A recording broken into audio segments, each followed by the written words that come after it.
So the 2023 playoffs are now underway. We about 3 or 4 games into most of these series. And some of these Eastern Conference matchups are not really playing out as planned. Let's have a quick look maybe at the first one, the Bucks and Heat, 1 versus 8. Heat are leading 2-1. 2-1. What's going on? Giannis is hurt. I don't know. Is it time for the Bucks to panic here? I don't know. It is just so hard to pick right now. Will Giannis come back game 4?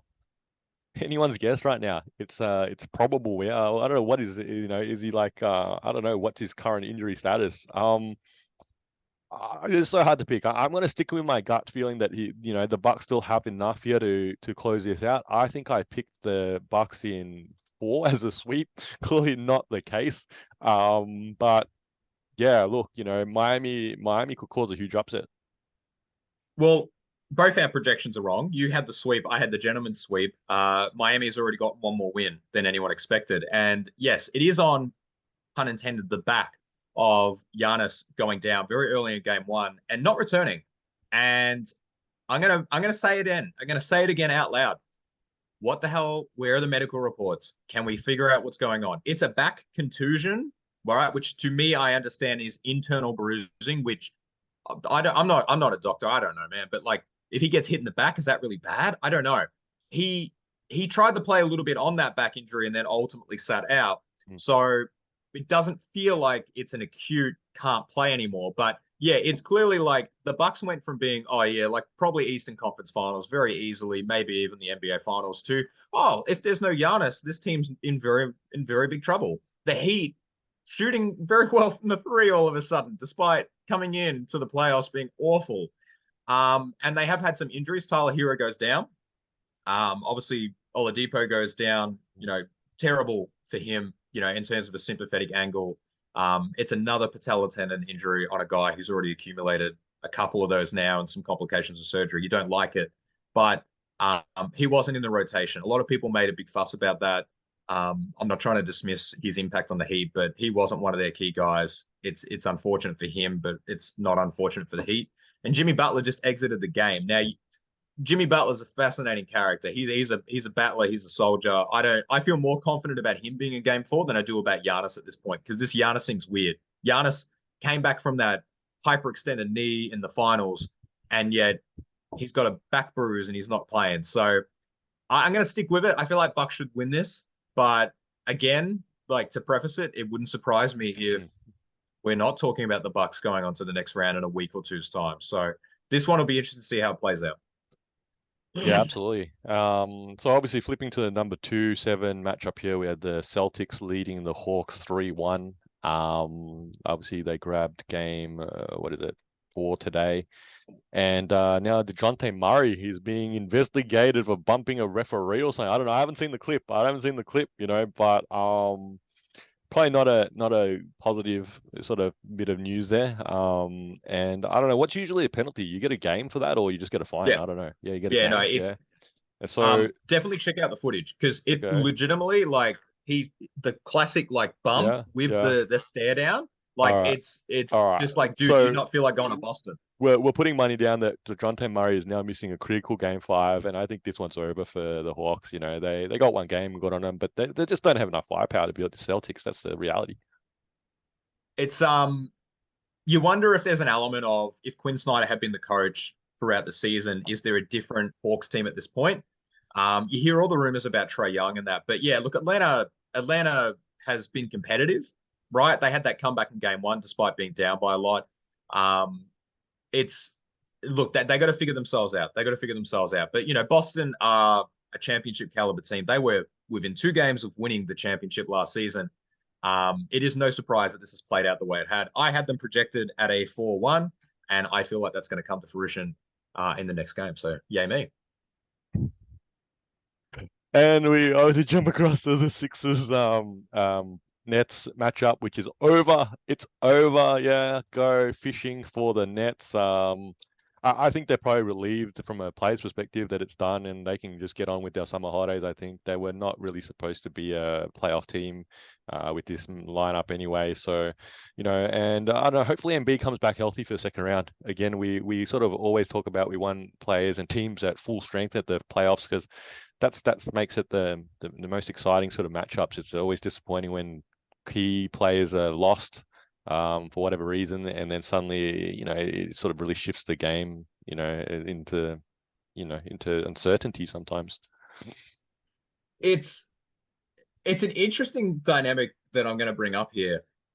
How often has a team swept another team in the playoffs and you don't feel great about the team that just did the sweeping? I don't know about you, but Philly does not look like the powerhouse that's ready to take on the Boston Celtics the way that we expected. Now, I saw a really good breakdown about Joel Embiid, who always falls down. And the reason why he falls down is it's a preservation thing. He's preventing injury by not loading up, not, hyperextending joints and that. So that's not the issue. It's more the fact that the Nets gave them a run. The Nets gave them a run with a bunch of role players, third or fourth guys on good teams equivalent. And there was a lot of philosophical things that Philly didn't do at times, right? Joel Embiid really probably should have averaged 30 to 35 for this series. Who was matching up against him? Claxton, right? That doesn't fill me with confidence. Maybe there's an energy preservation. Maybe there's a philosophy thing that they're trying out, but who the hell knows?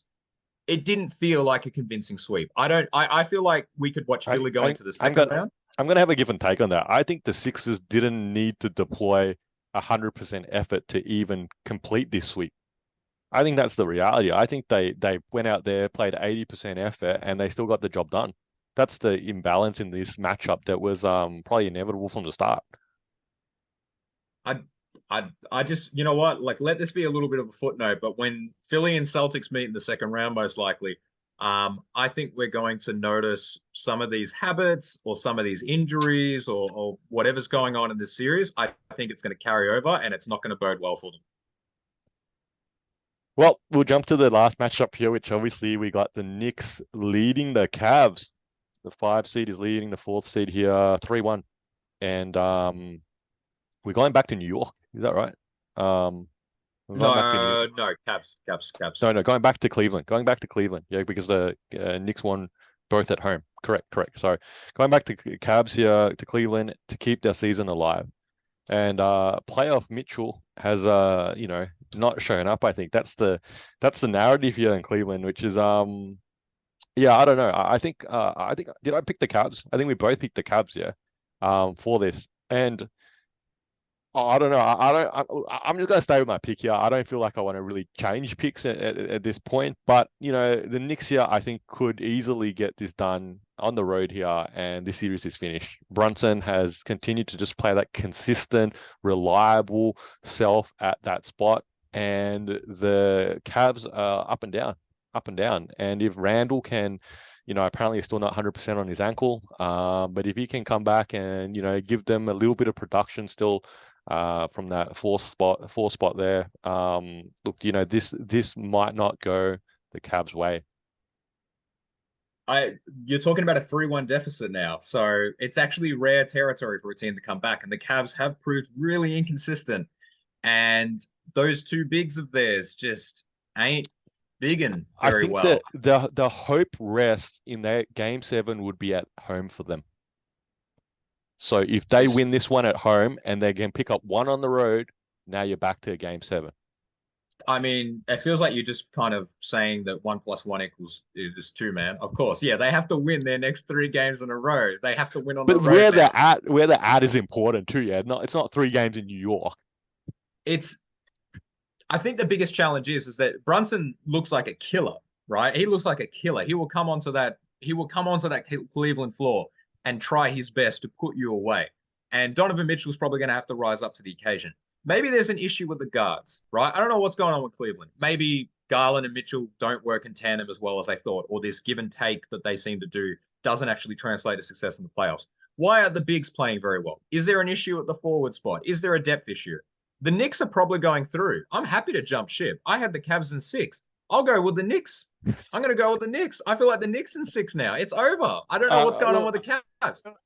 And I got to add this in because I'm glad that this is last. All of a sudden, all of a sudden, the Knicks in the Eastern Conference Finals, which felt unrealistic a week ago, is very realistic all of a sudden. I think look, I think part of my pick for the Cavs was I wasn't sure if Randall was going to be back even to start the first few games for this series, which he was, and he was fairly productive in game one. But you mentioned it, Jalen Brunson is a killer. All right, and he's shown it here in this series, just his reliability, his just his solid numbers and productivity on the floor, how he just leads his team out there to get the result that they need. And he did that in Dallas as well. He did that in Dallas as well. And they obviously sorely missed him this year to the point that they missed the playoffs altogether. And this dude was not voted as an all-star. You didn't even put him on an all NBA team. He may not make an all NBA team, but I'm gonna say here, and like you said, this guy is a killer. And look, Jalen Brunson, yeah, look, it looks like he has a real good chance here of taking the Knicks into the second round. Well, I think Jalen Brunson to me has that Jimmy Butler energy, right? Where the numbers don't jump off the page, but you want him in a playoff series, and that's being proven right now. And just to double down for any Knicks fans, like the Knicks to the conference finals or finals is quite a reality right now. It's going to be a wild couple of weeks, I think. Yo, this is Two Guys with Spare Time. I'm Faz, this is Nick. You're probably a basketball fan like us, so hopefully you can throw us an assist and giving our video a like and subscribing to our channel. And if you got thoughts, feelings, or even some suggestions, please put them down in the comment section below. And thank you for using your spare time to watch us in our spare time.